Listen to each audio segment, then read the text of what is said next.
अस्सलाम वालेकुम, मैं हूं आयशा सुहेल और आप देख रहे हैं सलीम बुखारी शो। सवाल यह है कि इलेक्शन कब होंगे, इस पे मुख्तलिफ लोगों के मुख्तलिफ राय है, मुख्तलिफ तज्ज़िये हैं, कुछ इशारे किनारों में भी बातें जो हैं वो की जा रही हैं। मौलाना फजल रहमान साहब ने इस हवाले से कुछ इस तरह से कहा है कि इंतखाबात में ताख़ीर अगर होती है तो ये फैसला पार्लियामेंट ने करना है। फिर पीटीआई के हवाले से उनसे एक सवाल किया गया तो उन्होंने कहा कि पीटीआई पर पाबंदी के हवाले से जब सवाल हुआ तो उन्होंने कहा कि पीटीआई उनके ख्याल में होनी नहीं चाहिए। किस कैपेसिटी में उन्होंने ये बात की और क्यों वो कह रहे हैं कि पीटीआई होनी ही नहीं चाहिए, इस पर भी हम करेंगे बात। मरीम नवाज साहिबा कहती हैं जी कि नवाज शरीफ की वापसी के बाद मुल्क टेक ऑफ करेगा, यानी पाकिस्तानियों को अब इंतजार करना पड़ेगा मियां नवाज शरीफ की वापसी का ताकि पाकिस्तान जो है वो टेक ऑफ कर सके। अब तारीख जो है यकीनन फिर अगर यही बात है तो तारीख जानने के लिए हर कोई बेचैन होगा कि आखिर मियां नवाज शरीफ पाकिस्तान आ कब रहे हैं। जहांगीर तरीन ने इस्तेहकाम में पाकिस्तान पार्टी के अहदेदारान जो हैं वो उनका ऐलान कर दिया है। राना सनाउल्लाह साहब ने भी काफ़ी अहम गुफ्तगू की है। उन्होंने कहा है कि सानहा 9 मई का मास्टरमाइंड चेयरमैन पीटीआई है, इसे किसी सूरत जो है वो नहीं छोड़ा जाएगा। इसके अलावा आपको बताएं कराची में एक सूरत हाल बन रही है जहां पर मेयर कराची के लिए खींचातानी का सिलसिला जो है वो अब भी जारी है। कुछ सिचुएशन इस तरह से क्लियर होती हुई नजर आ रही है कि पीटीआई के यूसिस चेयरमैन ने हाफिज नईम को वोट देने से इनकार कर दिया। वो ये कहते हैं कि पार्टी पॉलिसी से उनको इख्तलाफ है। वो ये भी कह रहे हैं कि पीपल्स पार्टी को भी वोट नहीं देंगे और साथ ये भी कह रहे हैं कि अगर तहरीक इंसाफ चेयरमैन तहरीक इंसाफ हमें बुलाएं तो बात बन सकती है। अब यहाँ पर क्या मामला है, कितना कॉम्प्लिकेटेड हो रहा है और क्यों, इस पर भी हम बात करेंगे। इसके अलावा एक अच्छी खबर है जी पाकिस्तानियों के लिए। मुसद्दिक मलिक साहब कह रहे हैं कि रूसी तेल की तसलसल के साथ फराहमी के बाद कीमतों में वाज़े फ़र्क आएगा। अभी नहीं बता सकते कि कितना फ़र्क आएगा लेकिन वाज़े फ़र्क तो आएगा और ये तो बारहा जो है वो कहा जा रहा था। यकीनन इस हुकूमत के जो है वो क्रेडिट पे एक बड़ी कामयाबी हो सकती है अगर तेल की कीमतों को वाज़े तौर पर नीचे लाने में कामयाब हो सकते हैं। बायपोजॉय ये नाम आप आजकल खबरों में बहुत ज़्यादा सुन रहे होंगे। एक तूफ़ान है जो कि इस वक्त जो है सिंध के साहिली इलाके से कहा जा रहा है कि शायद 2-3 दिन तक टकरा जाए। उसकी शिद्दत उस वक्त क्या होती है, लेकिन हिफाजती इंतजाम जो हैं वो मुकम्मल किए जा रहे हैं। यहाँ पर क्या सूरत हाल है इस पर भी होगी गुफ्तगू। अस्सलाम वालेकुम मुखारिज साहब, क्या हाल चाल है? ठीक ठाक? वालेकुम अस्सलाम, मैं ठीक हूँ, आप बताइए आप कैसी हैं? अल्हम्दुलिल्लाह जी बिल्कुल ठीक ठाक। मेरे ख्याल में काफ़ी चीज़ें आज बात, जब हम वीकेंड पे छुट्टियां गुजार के आते हैं तो फिर मेरे ख्याल में कुछ पीछे की चीज़ें भी होती है, काफ़ी कुछ आज बात करने के लिए। बाज़ा दिन ऐसा होता है जब बहुत कुछ कहने के लिए होता है। हाँ जी बिल्कुल। आपने वो क्या कहते हैं ना कि वो मेरे मुंह से बात छीन ली वाला हिसाब है। आपने नवाज शरीफ की वापसी के हवाले से जो गुफ्तगू की और उसमें तारीख का जो आपने ख़ास तौर से तज़किरा फरमाना मुनासिब समझा है, तो मेरे ख्याल से उसके हवाले से अगर हम अपने नाज़रीन के साथ एक ब्रेकिंग न्यूज़ शेयर कर लें तो कोई ख़राबी नहीं है। जी इतलात ये हैं और अगर आप मुझसे सोर्स पूछेंगी तो मैं ये कहूँगा कि मियां नवाज शरीफ साहब ने अपने बहुत ही करीबी और इंटीमेट हलकों को ये बता दिया है कि वो 14 अगस्त को वापस पाकिस्तान आ रहे हैं। सही। बज़ाहिर ये एक सादा सी खबर लगती है क्योंकि उन्होंने वापस तो आना है बहरहाल, और ये भी हमें बता दिया गया है कि वो आएंगे इलेक्शन से पहले ताकि जो PMLN है उसकी इलेक्शन कैंपेन जो है वो बढ़ सके। लेकिन इसके साथ बहुत सारी और चीज़ें जुड़ी हुई हैं जो इम्पोर्टेंट है। नहीं तो उनके आने की जो आपने तारीख दी है बुखारी साहब, उससे क्या समझा और सोचा जाए? क्योंकि हमें तो ये कहा जा रहा था कि मियां साहब इलेक्शन से पहले वापस आएंगे, तो इलेक्शन होने जा रहे हैं, इसका ये मतलब है? ये बिल्कुल आपने मैंने कहा ना कि आपने मुंह से बात इसलिए छेड़ ली कि आपने इलेक्शन का भी जिक्र किया, इनकी वापसी का भी जिक्र किया, तो ये सारी चीज़ें जुड़ी हुई हैं। एक तो PMLN की सीनियर तरीन क़यादत ये हमेशा से कहती आई है कि नवाज शरीफ साहब इलेक्शन से बहरहाल पहले वापस आएंगे। और अगर आपको याद हो तो जावेद लतीफ़ साहब जो हैं वो इस मामले में काफ़ी वोकल रहे हैं और बहुत सारी बातें उन्होंने की हैं। उनके वापस आने में रुकावट क्या है, वो क्यों अब तक वहाँ बैठे हुए हैं? एक तो ये कि उनको अदलिया से बहुत गिले हैं। यकीनी तौर पे अदलिया ने उनके साथ जो सलूक किया है वो अब न सिर्फ ये कि ज़ाहिर हो चुका है बल्कि उसके ऊपर तनकीद भी हो रही है। जो असल खबर आपके साथ शेयर करनी है वो ये है कि उनके जो मीडिया मैनेजर्स हैं उनकी तरफ से एक डॉक्यूमेंट्री शूट हो रही है आजकल। अच्छा, डॉक्यूमेंट्री बन रही है जिसके उनके मीडिया मैनेजर्स की, मतलब मुस्लिम लीग नून के या यानी उनके नवाज शरीफ साहब के, ठीक आप समझ लें, सही है, जिसमें वो ये दिखाएंगे, ये डिपिक्ट करेंगे बाकायदा, उसके अंदर ओरिजिनल सीन्स होंगे, उसके अंदर बाकायदा नरेशन होगी कि अदलिया की तरफ से क्या क्या ज़्यादतियाँ मियाँ साहब के साथ की गई हैं। अच्छा, मिसाल के तौर पे हम अपने प्रोग्रामों में कहते रहे हैं कि जिस चीज़ की पिटीशन में प्रे ना की गई हो उस पर कभी सज़ा नहीं होती एक्यूज़ को। लेकिन हमने देखा कि उनके ऊपर पिटीशन थी पनामा केसेस में करप्शन की, लेकिन उन्हें निकाला गया अकामा के ऊपर। इससे बड़ी ज्यादती तो मेरे ख्याल से कोई तसव्वुर भी नहीं किया जा सकता इसका। तो ये एक इशू नहीं है, एक तसलसल के साथ वो बयान करेंगे कि कहाँ कहाँ उनके साथ ज्यादती हुई। आपको याद होगा एक दफ़ा उनकी सारी जायदाद जो है वो मुशर्रफ साहब के दौर में कन्फिस्केट कर ली गई थी, फिर ये दोबारा भी ऐसा ही हुआ।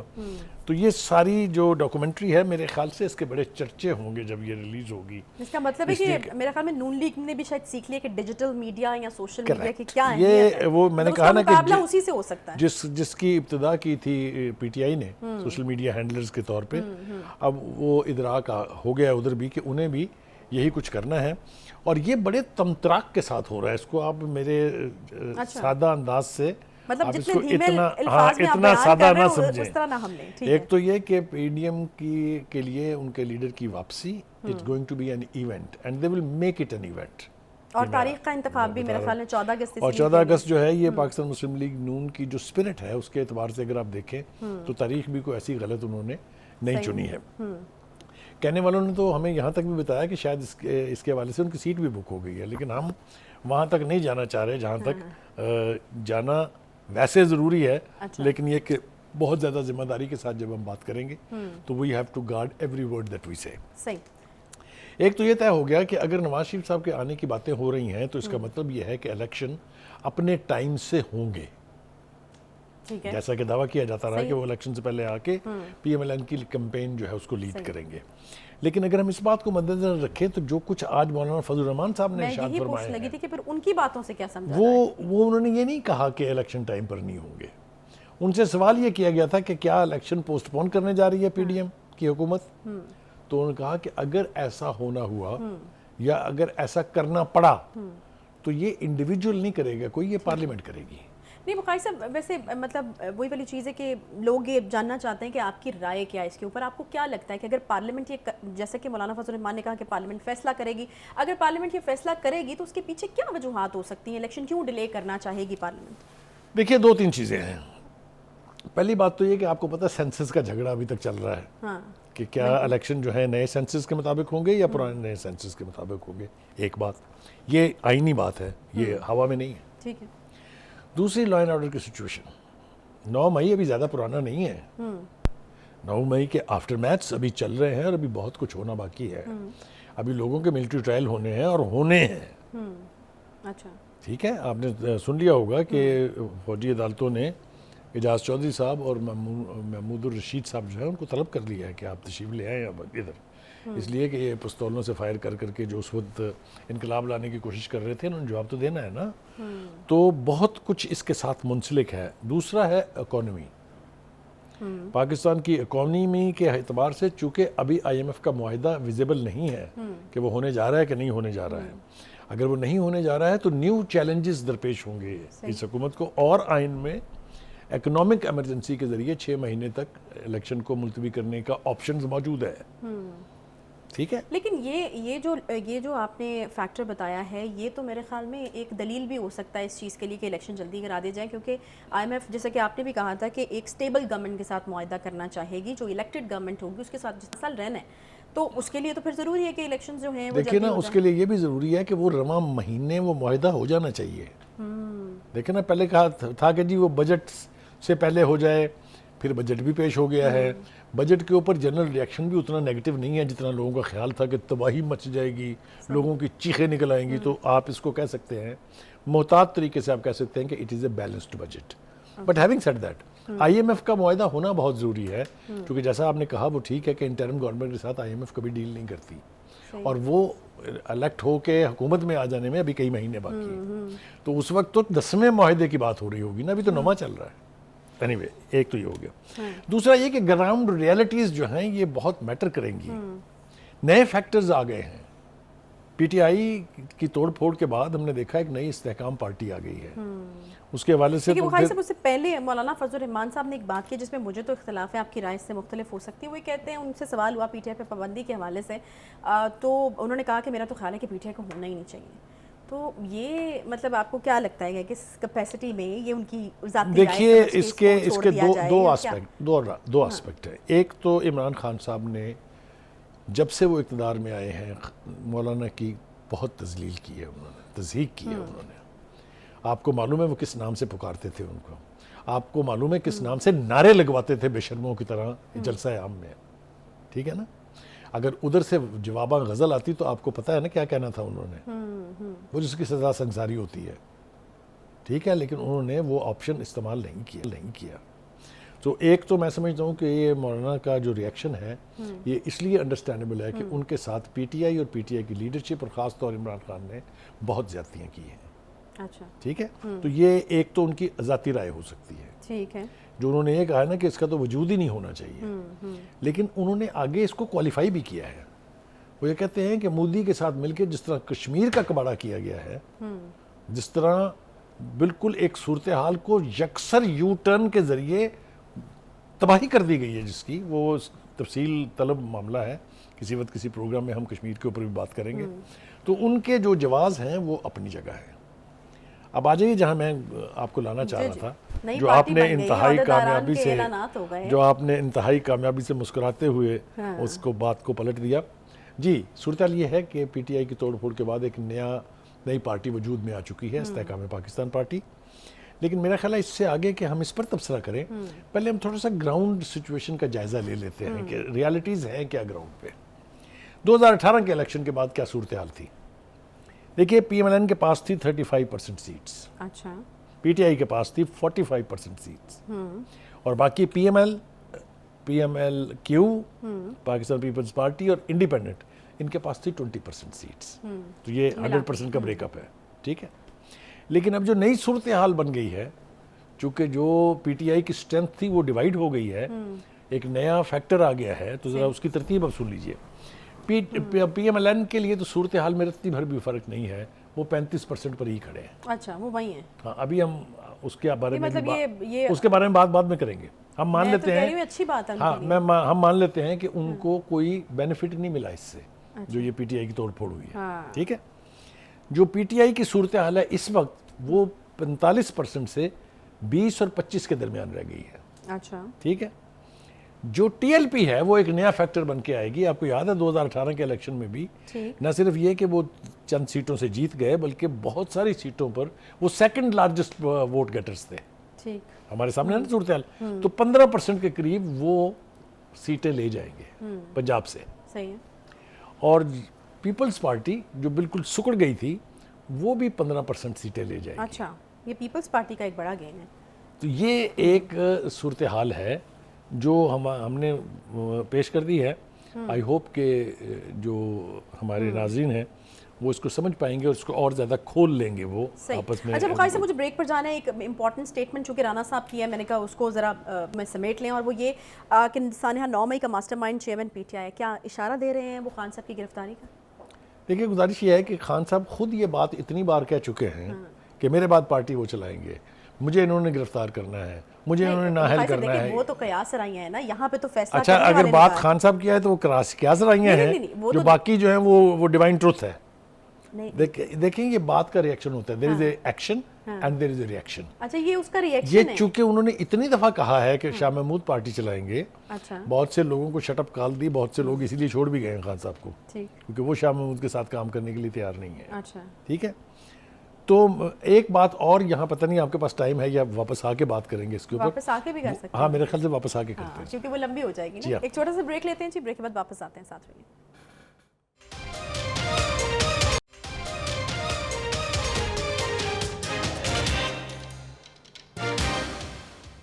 वेलकम बैक जी। ब्रेक बाद एक बार फिर से खुशामदीद कहते हैं। बुखारी साहब, ये जानने से पहले आपने राना साहब की बात को सीरियस लिया नहीं? मुझे ये काफ़ी सीरियस लग रही है, क्योंकि उन्होंने कुछ और भी जो हैं वो बातें की हैं। उन्होंने कहा है कि नौजवानों के वालिदैन जेलों के बाहर रो रहे हैं, ये पिंकी पीरनी के पास बैठा तावीज़ गंडे करे, लेकिन ये बात अब काले बकरों के सदकों से टलने वाली नहीं है, यानी बात सीरियस है, अब ये टलने वाली नहीं है, ये भी कह रहे हैं। जी बिल्कुल, उन्होंने ठीक कहा। इसलिए कि जब बात आ जाती है ना मिलिट्री कोर्ट्स में ट्रायल की, तो वो बहुत सीरियस हो जाती है। वहाँ आम किस्म के केसेस नहीं जाते हैं और वहाँ की सज़ाएं भी बड़ी सख्त होती हैं।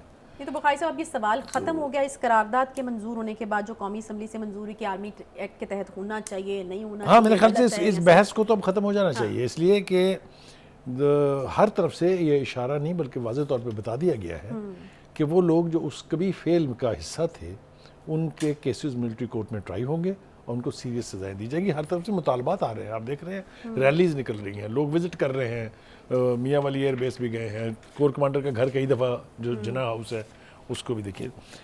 जो एक बात और मेरे ख्याल से हमें कर लेनी चाहिए जल्दी से, जहांगीर तरीन साहब जो हैं वो नई पार्टी बनाने के फ़ौरन बाद लंदन चले गए। अच्छा, वो क्यों? भाई मियाँ साहब ने अगर वापस आना है तो मिलना तो पड़ेगा ना उनसे। अच्छा अच्छा, ठीक है। सही है। और ये बात मैं इसलिए कर रहा हूँ कि चौधरी सरवर साहब ने कल एक प्रेस कॉन्फ्रेंस की थी, बल्कि शायद आज ही की थी, और वो उसके कंटेंट्स बहुत ही इंपॉर्टेंट है। यस, आज ही की थी उन्होंने। उनका मैं एडवांस मुबारकबाद देना चाहता हूँ मियाँ नवाज शरीफ साहब को कि वो आने वाला इलेक्शन पंजाब में स्वीप करेंगे। अच्छा, उनसे पूछा गया कि जनाब ये किस तरह ये होगा? गुफ्तगू कैसे होगी। उनका जो पीटीआई छोड़ के आए हैं और वो इलेक्शन लड़ेंगे, उनको तो पीटीआई के लोगों ने वोट नहीं देना, क्योंकि उन्होंने उनके लीडर को बिट्रे कर दिया। वो हम देख रहे हैं गौर से सोशल समझे मीडिया आप। पे। हाँ, क्या सही है। खूबसूरत बात है। ठीक है। वो कहते हैं जी सारे के सारे इररिस्पेक्टिवली सारे वोट देंगे नून लीग को, और हर हलके में जहां नून लीग का कैंडिडेट खड़ा होगा, मैं मियाँ साहब को एडवांस मुबारक दे रहा हूं इलेक्शन जीतने की पंजाब में। न सिर्फ ये, बल्कि उन्होंने अपने बयान को क्वालिफाई किया। अच्छा, उन्होंने कहा कि जी नवाज शरीफ साहब जो हैं ये मुकद्दर के सिकंदर हैं, इनको कोई ना कोई चीज़ किसी न किसी वक्त सूट कर जाती है और फ़ायदा पहुंचा जाती इस है। वक्त ये सूट कर रही है। और इस वक्त पीटीआई की तोड़फोड़ जो है उसका सबसे ज़्यादा फ़ायदा नून लीग को होगा। पीपल्स पार्टी में भी शायद कुछ लोग जाएंगे, लेकिन इतना फ़ायदा नहीं होगा जितना नून लीग को होगा। मेरे लिए चौधरी सरवर को सीरियस लेना मजबूरी है, इसलिए कि वो सीजनड पॉलिटिशियन है। बरतानिया में उन्होंने वो एमपी रहे हैं, कई दफ़ा इलेक्ट हुए हैं, और यहाँ भी पाकिस्तान की सियासत में वो पहले नून लीग में के गवर्नर बने थे, अगर आपको याद हो। तो उनकी बात को फेंका नहीं जा सकता। अच्छा, तो वो तो यहाँ तक आमादा थे कि जिसने शर्त लगानी है मुझसे शर्त लगा ले। अच्छा, कि मैं जो बता रहा हूँ इलेक्शन का रिजल्ट यही होगा। आपको याद है ऊपर हमने जो ब्रेकअप दिया था, उसको भी अगर आप इसके साथ जोड़ के देखें तो आपको बात समझ में आ जाती है। दूसरी बात यह है कि अब देखना ये होगा कि वो जो एक ज़रबुल मिसल है कि फर्स्ट पास द पोल, यानी वो रेस होती है ना घोड़ों की, उसमें सबसे पहले घोड़ा पोल को क्रॉस करता है वो विनर होता है। हाँ। तो अब ये जो हमने ब्रेकअप दिया था, we leave it for our viewers and Pakistan analyst to decide कि क्या फेट होने जा रही है। सही। अच्छा बुखारी साहब, राजा रियाज ने एक बड़ा दावा किया है, खान साहब हमेशा से अपने बाद पार्टी की बागडोर शाह महमूद कुरैशी संभालेंगे, पार्टी को जो है वो सेकंड उनके जब उनकी गिरफ्तारी हो जाएगी तो फिर किस तरह से मामला चलेगा। तो शाह महमूद कुरैशी के ऊपर काफ़ी तकिया किए बैठे थे, लेकिन राजा रियाज साहब ये दावा कर रहे हैं कि ये उनकी रिहाई किसी डील का नतीजा है, वो छूटते ही नहीं अगर जो है डील ना हुई होती, वो पीटीआई छोड़ देंगे। देखिए पीटीआई के जो लोग छोड़ के गए हैं, अगर आप रिकॉल करें उनको, तो उनमें से किसी के भी दावे इससे कम नहीं थे। क्या आपको फवाद चौधरी के दावों को याद नहीं है? क्या आपको बाकी के जितने भी लीडर छोड़ के गए हैं उनको नाम लेने की जरूरत नहीं? फैजुल हसन चौहान नहीं याद आपको? किस किस किस्म के नारे मारा करते थे वो, बिलाखिर छोड़ गए ना। मैंने कहा ना कि एक लंबी फहरिस्त है। 50 की मुलाकात के बाद खामोशी भी है। 55 लोग जो हैं वो नून लीग छोड़ के गए हैं, उनमें से हर एक सबसे बड़ा शाह का वफादार था। सारे अपने आप को क्लेम करते थे कि लॉयलिस्ट हैं खान साहब के, लेकिन जाते हुए मुड़ के भी नहीं देखा कि खान साहब का हाल क्या है। यहाँ पे कह रहे हैं कि ये सिचुएशन हो सकती है। एब्सोल्युटली। दूसरी बात यह है कि हमने थोड़ा सा अंडरमाइन किया, ख्वाजा आसिफ साहब ने जो आज करारदाद मूव की थी और जो पास हो गई है, वो करारदाद भी बहुत खौफनाक है। उसको भी हम किसी सूरत भी अंडर एस्टिमेट नहीं कर सकते। दूसरी बात, आपने हल्का सा रेफरेंस दिया, मैं ज़रा थोड़ी सी तफसील से उस पर बात करना चाहता हूँ कि जिस तरीके से पीटीआई की लीडरशिप ने, ख़ास तौर से खान साहब ने उन सब लोगों को डिसोन किया है जो उस दिन 9 मई के वाक़यात में मुलव्वस थे। आप मुझे बताइए अब उनके कहने पर कौन निकलेगा फिर? उन माओं से पूछें, जब कैदियों की वैन्स जाती है ना अदालत से वापस जेल की तरफ, तो जिस तरह के बैन हो रहे हैं दिल हिलता है इससे। माए है ना, उन्हें ये थोड़ी पता होता है कि उनके कलेजों को हाथ कैसे पड़ेगा, और जिनकी वजह से पड़ा है वो उसकी ओनरशिप भी न लें, तो आप खुद ही सोच लीजिए कि ये मामला कितना गंभीर हो जाता है। जी अच्छा, एक और चीज़ अब मुझे ज़रा आपसे सिनेरियो जो है वो पूछना है, क्योंकि देखें जब आप मद्दे मुकाबल हो जाते हैं तो फिर क्लैशेस तो होते हैं।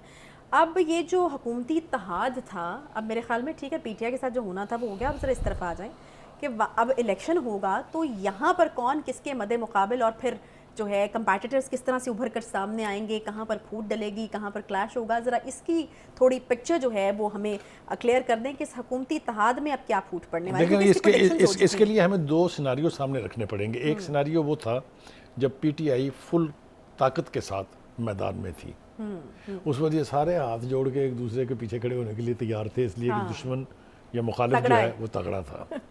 अब वो मिथ गई है टूट, सही, इसलिए हर एक को अपने अपनी पड़ गई है। नून लीग, जैसा कि मैंने आपको अभी बताया कि चौधरी सरवर क्या कहते हैं और उधर से वापसी की बातें हो रही हैं मियाँ साहब की, तो नून लीग स्ट्रेंथन हुई है।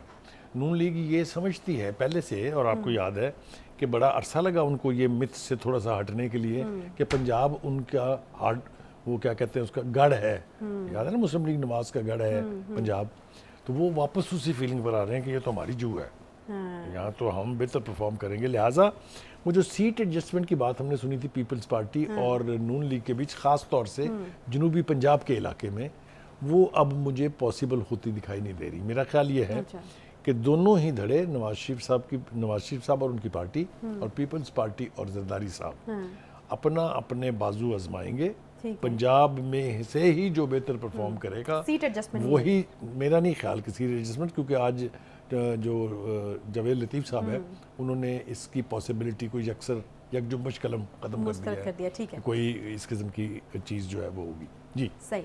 अच्छा, मेरे ख्याल में अब ज़रा दूसरी तरफ रुख करते हैं। काफ़ी बात हो गई पंजाब के हवाले से। कराची में एक मामला है मेयर कराची का, और बड़ा ही ज़रूरी मामला है। कराची की फलाह के लिए, कराची की बेहतरी के लिए, बेटरमेंट के लिए दावे बड़े हैं जी। सिराजुल हक साहब जमात इस्लामी की तरफ से इस्तंबुल बनाने का दावा करते हैं कराची को। ये हम देख रहे हैं मामला काफ़ी देर से उलझा हुआ है बुखारी साहब, लेकिन अभी जो एक नई चीज़ हुई है या जो आज की खबर है वो ये है कि पीटीआई के यूसीज चेयरमैन जो हैं उन्होंने हाफिज़ नईम को वोट देने से इनकार कर दिया है। बहुत तकिया किए बैठे थे वो पीटीआई के ऊपर जमात इस्लामी वाले, और जो है वो फिर जिद भी थी उनकी कि मेयर हमारा ही बनेगा। तो अब यहाँ पर क्या सिचुएशन बनी? देखिए, ये बहुत बड़ा झटका है जमात इस्लामी के लिए, इसलिए कि उनका सारा दारोमदार जो था वो पीटीआई के वोट्स पर था। पीटीआई के जो चेयरमैन हैं असद अमान साहब, उन्होंने जो गुफ्तगू की है, अगर आप उसको सीरियसली ले लें तो उसका मतलब ये है कि वहाँ की मकामी क़यादत ये फैसला कर चुकी है कि हमने वोट नहीं देना जमात इस्लामी के उम्मीदवार को। वो अगर गैर हाजिर भी हो जाए तो पीपल्स पार्टी की फतेह है, और अगर वो वोट दे दें उनको तो क्या ही करना है। नहीं, वो तो नहीं दे रहे, उन्होंने क्लियर कर दी कि नहीं, बाइकआउट किया ना, उन्होंने बाइकआउट का फैसला किया है। मगर जो उम्मीदें लेके जमात इस्लामी दावे कर रही थी उसको थोड़ा सा डेंट पड़ेगा। दो बातें और, ये क्या बात है उनकी कि चेयरमैन तहरीक इंसाफ हमें बुलाएं तो बात बन सकती है। अब ये कौन सी एक चीज? देखिए, ये तो वो फेस सेविंग कह सकते हैं आप इसको, इसमें there is nothing more to it. ये सिर्फ फेस सेविंग है। नाराजगी है कि अगर वो बुला के क्लियर करें चीज़ों को तो खान साहब की प्रायोरिटीज़ बहुत मुख्तलिफ हैं। वो इन छोटी चीज़ों में, निटी-ग्रिटीज़ में पढ़ने की बजाय वो तो जनरल साहब से मुलाकात के मुतमन्नी हैं, ख्वाहिशमंद हैं, मिलेंगे उनसे। उनका ख्याल है कि जब वो मिल लेंगे, अगर मुलाकात हो जाती है तो वो उनको कन्विंस कर लेंगे और बात जो है वो अपनी तरफ, यानी बैलेंस जो है वो उनकी तरफ शिफ्ट कर जाएगा। अच्छी ख्वाहिशात रखने पर कोई पाबंदी नहीं है मेरे ख्याल से, ठीक है, ये होना चाहिए।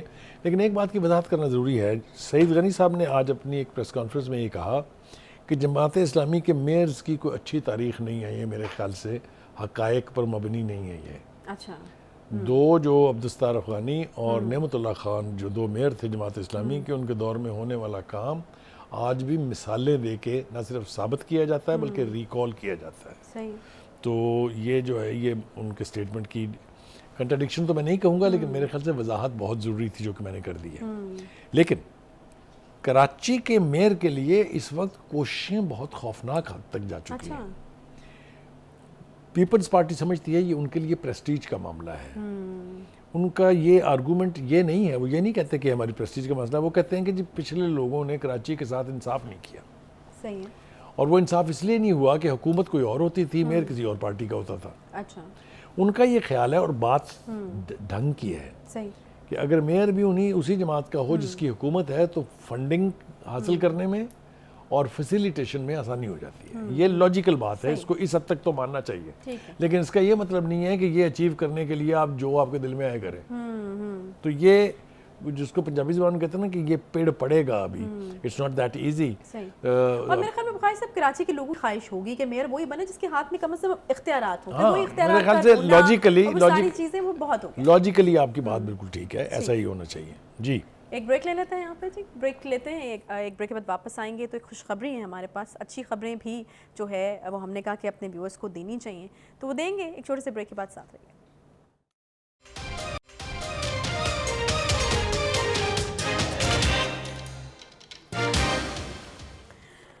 वेलकम बैक जी। ब्रेक पर जाने से पहले जिस तरह कि हमने कहा था कि एक अच्छी खबर है हमारे पास, और वो है जी पेट्रोल के हवाले से। पेट्रोल एक ऐसी चीज़ है जो कि मेरे ख्याल में हर खास व आम को जो है वो डायरेक्टली जिंदगी का पहिया चलाती है जी। जिंदगी का पहिया चलाती है, बिल्कुल ठीक कहा। तो मुसद्दिक मलिक साहब ये कहते हैं कि एक वाज़े फ़र्क जो है वो कीमतों में आने वाला है। पिछले कुछ अरसे से तो बुखारी साहब हम पेट्रोल की कीमतों की वजह से काफ़ी परेशान रहे हैं, क्योंकि वो सिर्फ ऊपर ही ऊपर जाए जा रही थी, नीचे तो आने का नाम नहीं ले रही थी। अब ऐसा क्या होने वाला है, मेरे ख्याल में ये आप ही बताइए, जिसकी वजह से इतना वाज़े फ़र्क आएगा कि लोगों के लिए ये एक अच्छी खबर जो है वो हो सकती है। पहली बात तो यह है कि जो खाम तेल हम रूस से मंगा रहे हैं ये 40% सस्ता है उसके मुकाबले में जो हम गल्फ से मंगाते हैं। एक तो 100 में से 40 रुपए तो गए। असल मसला यह है कि उसकी रिफाइनरी के लिए हमारी जो रिफाइनरीज हैं वो पर्पस बिल्ट नहीं है, पर्पस बिल्ट नहीं है। ठीक है, थोड़ा सा फर्क है।